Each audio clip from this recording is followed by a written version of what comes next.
nous sommes à RHM, équipe Soignants Saint-Jean-Dieu, UNAFAM, engagée par le projet territorial de santé mentale à promouvoir l'aide aux aidants à travers notamment le déploiement du programme BREF. Et cet engagement donc, est en cohérence avec l'inscription de ces objectifs à la fois dans le projet associatif UNAFAM et dans le projet d'établissement de Saint-Jean-de-Dieu. Donc en fait, cet engagement en fait, suscite des attentes extrêmement fortes pour les aidants et leurs proches. Et en fait, bon, ça fait une certaine pression pour ne pas les décevoir. Alors, quelques mots sur le vécu des familles, qui, comme vous le savez, est préoccupant, souvent délétère pour elles-mêmes, mais aussi pour le proche. Je voudrais juste évoquer quelques mots-clés qui qualifient un petit peu les difficultés de ce parcours d'aidant. Ça commence par l'incompréhension, le déni, la culpabilité, parfois même jusqu'à la révolte et la colère.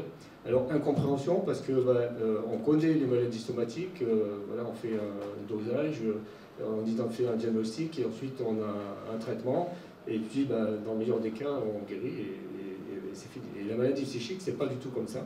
Et ça, on ne le sait pas avant d'y être confronté. Et donc, c'est déjà une première difficulté. Ne serait-ce que, par exemple, pour identifier l'existence d'une difficulté qui nécessite une prise en charge. C'est des troubles qui se déclarent à l'adolescence. Est-ce que c'est une crise d'adolescence? Est-ce que c'est simplement un moment passager? Enfin voilà, donc c'est déjà une question de connaissance, de compréhension de ce qui se passe. Et puis donc accepter qu'effectivement il y a une difficulté, accepter que ne pas se sentir coupable, parce que bien souvent encouragé, souvent, heureusement, de moins en moins par la mise de côté des familles sous des raisons voilà, votre fils ou votre fille est majeur, donc en fait, le sentiment d'être mis d'à côté, d'être responsable, alors que ce n'est pas le cas. Et puis parfois, un positionnement de révolte, soit contre le proche, si on ne comprenant pas son comportement, voire même contre les soignants.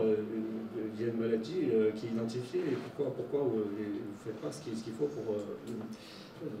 donc il y a cette première étape, puis bien progressivement, en fait, c'est un petit peu un cheminement, une espèce de spirale négative que j'essaie d'évoquer, avec les impacts de la stigmatisation. Donc c'est des troubles qui sont la conception, enfin l'avenir qui est associé. On entend parler de troubles, de schizophrénie, souvent au moment d'événements dramatiques dans les médias, et c'est souvent l'image qu'on en a associée à un pronostic très, très négatif, et notamment, si on ne l'explique pas, le rétablissement, enfin, qu'est-ce que c'est qu'un rétablissement par rapport à une guérison, on ne sait pas. Donc voilà, donc cette stigmatisation conduit aussi à l'isolement. On n'ose plus sortir, on n'ose plus inviter des voisins, des amis, parce que le comportement du proche n'est pas compris. Donc c'est un élément qui conduit à l'isolement, un sentiment de honte. Et puis donc toujours si la famille reste isolée, il y a ce sentiment, cette charge mentale qui augmente avec l'accumulation d'événements difficiles. Ça peut être des conséquences d'une conduite à risque, des dépenses, de la détérioration d'un appartement, des soucis avec les voisinages du logement, enfin que sais-je. En fait, une accumulation d'événements dont on est obligé de faire face, qui s'accumulent et qui amènent, si on y prend garde, un sentiment d'anxiété permanente, d'impuissance et de perte d'espoir. On s'en sortira jamais. Et puis donc toujours si rien n'est fait, en fait, tout ça, ça peut conduire en fait à un épuisement, carrément un épuisement, qui peut voilà, même nécessiter des soins en tant que tel, comme une dépression. Donc voilà, et donc ça, vous en conviendrez, c'est que c'est vraiment quelque chose contre lequel il faut agir, d'autant plus que ça retentit sur le proche. Non, j'y comprends rien, on me laisse seul, je ne sais plus quoi faire, je n'en peux plus, j'arrive plus à communiquer avec mon proche, ça n'arrivera jamais. Et le proche souffrant des troubles qui en arrive à se dire que bah, personne ne peut m'aider et ma vie est foutue. Et en fait, dans cette spirale négative, le temps passe, les années s'accumulent, et comme l'a dit Romain, on sait que plus le temps passe, plus les chances de se rétablir diminuent. Donc il faut absolument agir contre ça. Donc l'une des conséquences, sans doute, je dis l'une, je ne vais pas réduire à ça, mais de cette spirale négative, c'est peut-être la perte d'espoir, la perte d'une perspective, sachant qu'en fait, heureusement, de plus en plus de personnes concernées par les troubles sont rétablies, peuvent témoigner de ce qui les a aidés dans leur parcours. Et le soutien de l'entourage, notamment de la famille, est souvent cité comme un élément déterminant dans le fait que mon entourage, il y a la conviction que je suis capable, moi, d'avoir les ressources pour m'en sortir, ça m'encourage. Mais ma famille, mon proche, mon entourage sait identifier que là où j'ai pu faire des petits progrès qui m'ont tellement coûté, mais c'est pas toujours facile à identifier. Donc voilà. Et donc pour se positionner par rapport à son proche en tant qu'aidant, c'est absolument nécessaire d'avoir de l'aide, et c'est impossible encore une fois, je peux moi-même témoigner que s'il n'y avait pas quelqu'un qui m'avait appris à faire du vélo, je serais encore en train de tomber systématiquement. Donc là, je me permets de reprendre encore une diapositive qu'a présentée le Dr Ray. Donc, si je la reprends, c'est parce que c'est vraiment quelque chose d'important. C'est qu'aujourd'hui, on a des preuves que la psychoéducation et le soutien des aidants, c'est quelque chose qui est au moins aussi efficace que les médicaments. Et donc, en fait, c'est recommandé au niveau international pour être prescrit. Je pense qu'on peut parler de prescription de façon systématique et précoce. Alors, au jour d'aujourd'hui, on n'admettrait pas que dans le cas d'un trouble, on se refuse de donner des médicaments. Je pense qu'au jour d'aujourd'hui, je pense qu'on ne peut plus admettre qu'on ne prenne pas en compte l'aide aux aidants, compte tenu du fait que c'est aujourd'hui clairement démontré. Alors, ça me permet le fait que Dr Ray ait développé les programmes de sécurisation, ça permet de focaliser plus un petit peu sur ce que peut apporter l'originalité que peut apporter l'UNAFAM. Donc l'UNAFAM, Union nationale des familles et amis de personnes malades ou handicapées de troubles psychiques. Donc c'est une association nationale qui a été créée il y a une soixantaine d'années et qui est aujourd'hui reconnue d'utilité publique et représentative des familles et de leurs proches. Donc, comme ça a été dit, on forte de 15 000 adhérents, de 1500 bénévoles. Tous ces bénévoles sont des bénévoles formés, qui adhèrent à un projet associatif, donc on parle tous de la même façon. On a des formations pour les services qui sont proposés, donc c'est vraiment quelque chose de cadré. Comme l'a évoqué Dr Ray, en fait, on est structuré en délégation. Dans chaque délégation, chaque département, il y a une délégation UNAFAM. Dans chaque région et au niveau national, il y a et donc, pour ce qui concerne le Rhône, ça représente 600 familles adhérentes et 44 bénévoles. Alors, juste pour illustrer, donc c'est un point de détail mais qui est important, le dynamisme de la délégation 69, donc ça c'est simplement, comme l'a évoqué Dr Ray, en fait, on sait à l'UNAFAM que les familles ne viennent pas spontanément, c'est pas d'elles-mêmes qu'on n'a pas conscience des besoins surtout si on parle du travail qu'on a à faire sur soi-même pour être aidant, c'est des choses dont on n'a absolument pas conscience et on n'en a pas spontanément la démarche d'aller auprès des femmes, d'aller demander à participer des programmes de psychoéducation. Donc il y a vraiment la nécessité d'avoir une proactivité, d'aller vers les familles pour les sensibiliser à l'importance de. Donc, conscient de ça, l'UNAFAM a entrepris dans les années 2011 une campagne de sensibilisation auprès auprès des soignants pour sensibiliser. Parce qu'en fait, nous, on voit à l'UNAFAM, on voit les familles qui viennent à l'UNAFAM. Mais on n'a pas les contacts. Alors vous, soignants, vous avez la possibilité. Vous êtes souvent les premières personnes qui rencontrent les familles dont le proche est confronté. Donc grâce à cette campagne de sensibilisation, c'est la courbe de gauche, donc on arrive à sensibiliser 400 soignants répartis sur les 3 hôpitaux. Et donc ça s'est traduit de façon automatique. Alors c'est pas une preuve, c'est une corrélation, j'entends. Mais ça s'est traduit effectivement par une augmentation significative du nombre de familles qui ont été accueillies physiquement à l'UNAFAM. Et bon, suite à la crise Covid, il y a eu un ralentissement, et là on a l'impression qu'il y a une stagnation, et donc ça laisse supposer qu'en fait, compte tenu du renouvellement des effectifs dans les équipes, c'est un effort qu'il faut maintenir sur le long terme. Alors, quelle est la spécificité de l'aide que peut apporter l'UNAFAM? Donc c'est une aide qui est essentiellement basée sur l'aide entre pairs, c'est-à-dire que tous les bénévoles, tous les membres ont tous en commun l'accompagnement d'un proche qui souffre de troubles psychiques.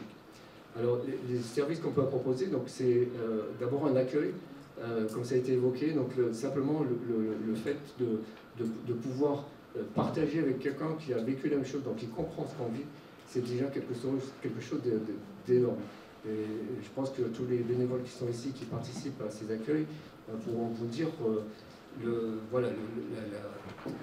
soulagement et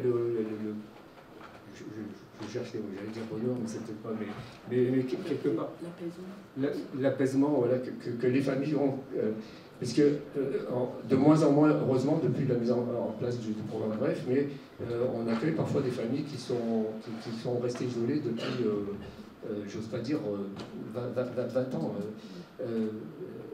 Et donc c'est souvent au moment où on arrive à la retraite que dans le cas d'enfants, on commence à s'intéresser, à se préoccuper de...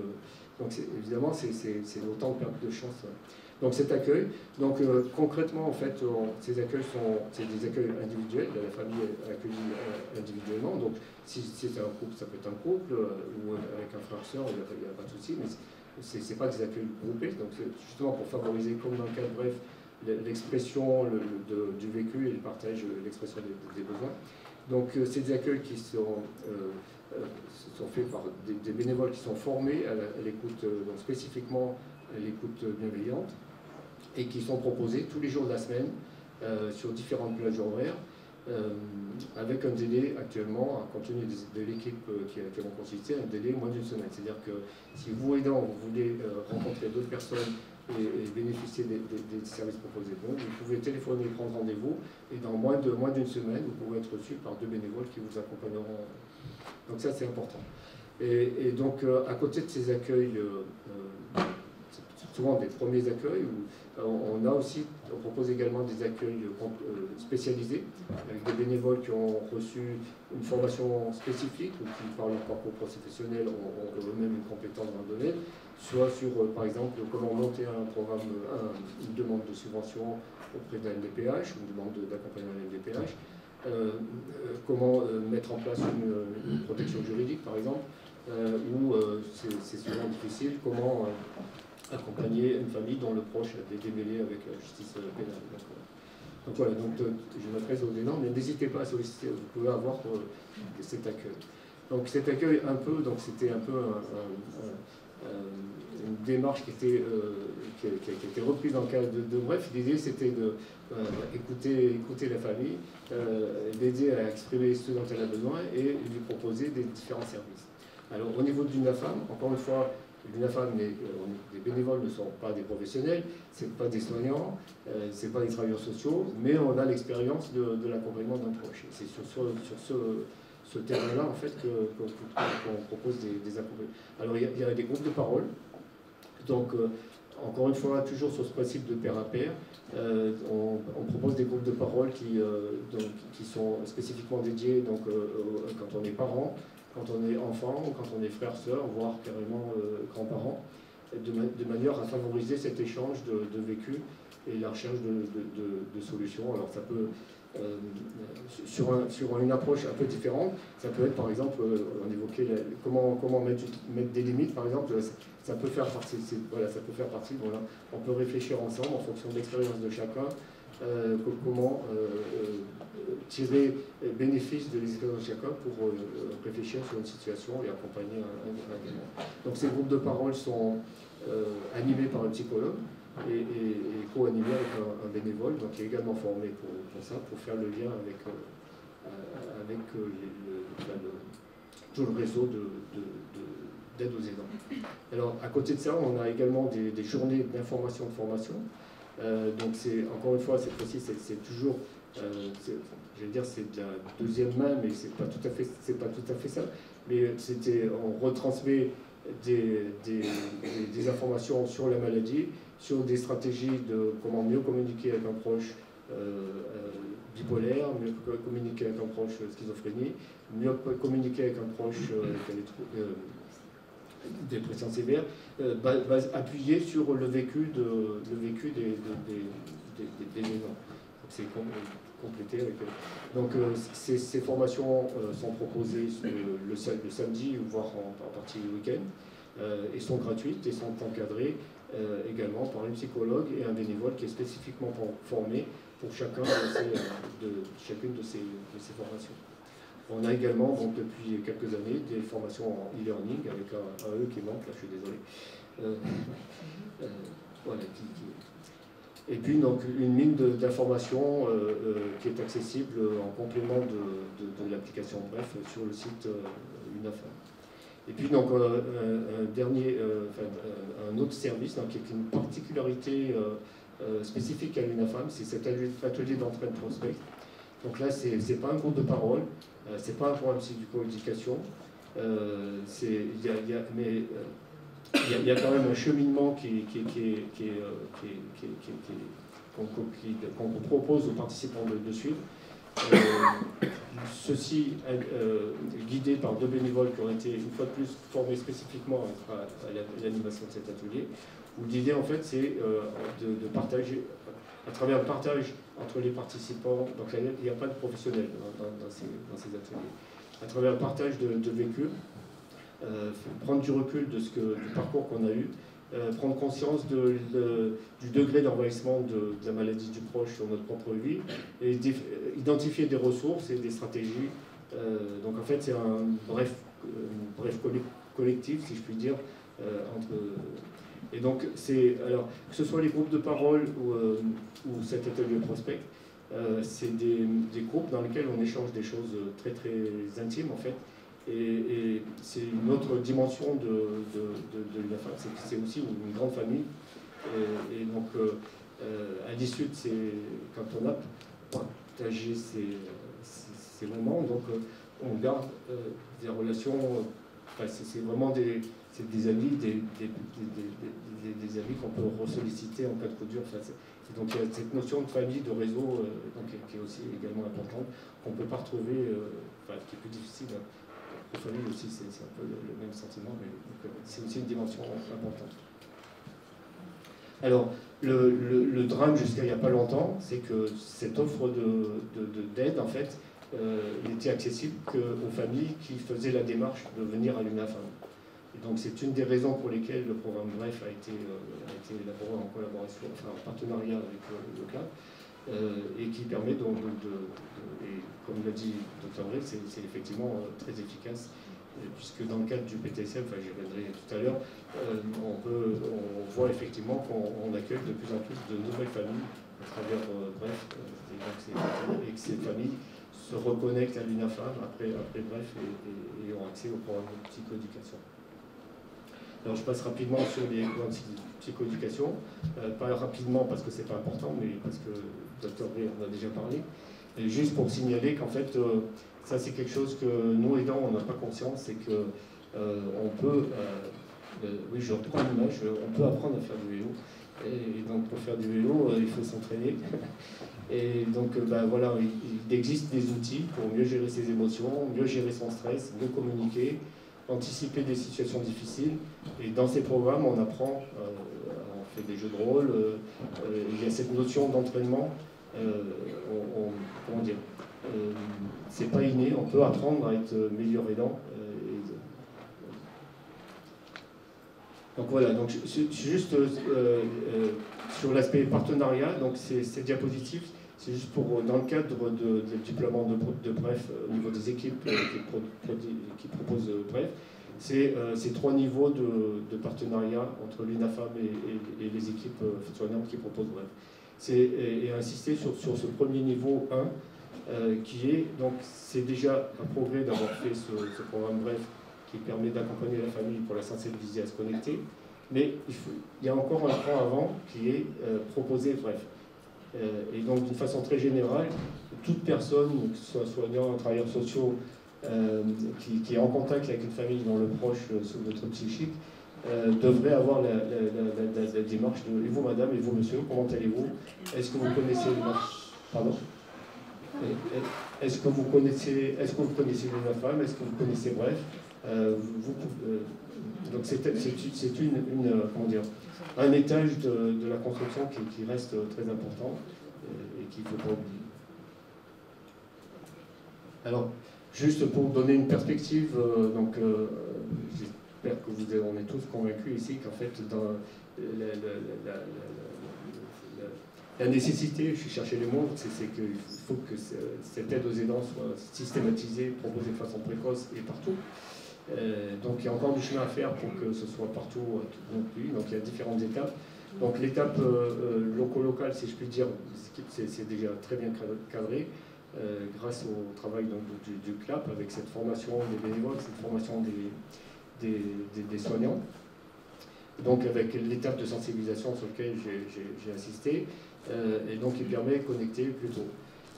Il y a un deuxième étage, si je puis dire, je pense que c'est le niveau auquel on est, c'est de faire en sorte, poursuivre ce partenariat, cette fois-ci UNAFAM avec les institutions, de façon à ce que chaque établissement, le programme BREF puisse être proposé.